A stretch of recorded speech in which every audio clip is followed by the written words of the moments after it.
روزے سے میسیجز بہت سارے ملتے ہیں جس کو آگے ڈائیورٹ کرنا ضروری ہے کہ ہم جب نڈھال ہوتے ہیں ہمیں بھوک لگتی ہے تو یہ میسیج لینا ہے اس سے کہ ہم تو آج بھوکے ہیں، کچھ لوگ شاید سارا سال ہی بھوکے ہوتے ہیں، تو ہمیں ان بھوکوں کی مدد کرنی چاہیے۔ جب ہم نڈھال فیل کرتے ہیں تو پھر ہمیں کمزوری جو ہے اس کی فیلنگز آنی چاہیے کہ جب تونگر ہوتا ہوں وہ کر و فری الگ ہوتا ہے، جاہو جلالی الگ ہوتا ہے، میرے سامنے کوئی اونچی آواز میں بات نہیں کر سکتا، وہی کر و فر والا افطار سے پہلے اس کو بھی لگ پتا جاتا ہے کہ میری اوقات کیا ہے۔ تو یہ ایکچولی بہت سارے میسیجز ہیں۔ جس طرح حج کے سفر میں علماء نے فرمایا نا کہ مینا کے خیمے میں رہے تو غریبوں کی جھونپڑیاں یاد رکھے، اور زمین پہ سوئے تو سارا سال جو زمین پہ جو سوتے ہیں ان کا سونا یاد رکھے۔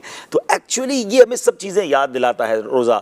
تو اللہ کرے کہ ہم رمضان کی ان تمام ساعتوں سے وہ سب چیزیں لیں جو بعد میں رمضان کے بعد بھی ریفلیکٹ کریں ہماری پرسنالٹی میں۔ آج افطار کے وقت جب آپ کی نکاحت والی کیفیت ہو تو سوچیں کہ جو لوگ بیچارے کمزور ہیں وہ کمزوری میں کچھ نہیں کر سکتے، ہمیں ان کمزوروں کو دبانا نہیں چاہیے، ان کا ہاتھ پکڑنا چاہیے، ان کا سہارا بننا چاہیے۔ گلاس ہاتھ میں ہوتا ہے اور اذان ہو جائے یا سحری کا وقت ختم ہو جائے، کنفرم ہو جائے تو لوگ گلاس رکھ دیتے ہیں۔ کتنا خوبصورت لگتا ہے کہ اللہ کی کیا بندگی کا منظر ہے کہ ہاتھ میں گلاس ہے مگر اب وقت پورا ہو گیا۔ بندہ یہ اس کو اگر عشق والی بات کرے نا، کبھی کبھی کہتے ہیں کچھ باتیں الفاظ میں بیان نہیں ہو سکتی ہیں، لیکن اگر فیلنگ کے ساتھ بندہ محسوس کرے نا تو اس میں جو بندگی کا مزہ ہے نا کہ جب تک وقت تھا، جب تک رب کی رضا تھی میں کھا رہا ہوں، اور اب میرے سامنے کھانا پڑا اور میں نے ہاتھ یہ غلامی کا ایک انداز، کیسا غلامی کا انداز ہے۔ یہ مالک نے جب تک کہا تھا کھایا، جب روک دیا۔ ہاں، اس کو محسوس کریں تو اس کا مزہ ہی اور ہے۔ وہ حج پہ جو کہتے ہیں نا کہ جب عرفات پہنچنا ہے تو اس وقت پہنچنا ہے، ہماری نہیں چلنی، جب نکلنا ہے تو پھر نکلنا ہے۔ بندگی کا ایک ایسا عنصر ہے جس کا لطف لے بندہ رمضان میں،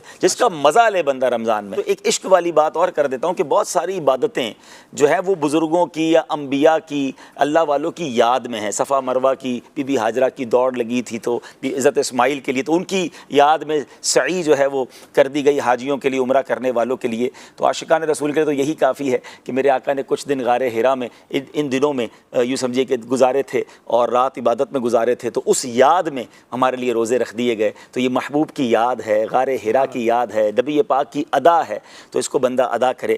اور پھر ایک جو خوبصورت حدیث پاک جس کا مضمون یہ ہے کہ اللہ فرماتا ہے کہ روزہ دار کے لیے جو جزا ہے، جو اس کا ثواب ہے، اس کی جزا میں خود دوں گا۔ اب اس کے دو معنی علماء نے بیان کیا، اجزا بھی یا اجزا بھی، میں کہ میں اس کی جزا خود ہوں۔ اللہ فرما رہا ہے کہ روزہ رکھنے والے کی جزا میں خود ہوں۔ تو اب آپ سوچیں کہ جب رب جزا ہے یا رب جزا دے رہا ہے تو پھر اس جزا کا عالم کیا ہوگا۔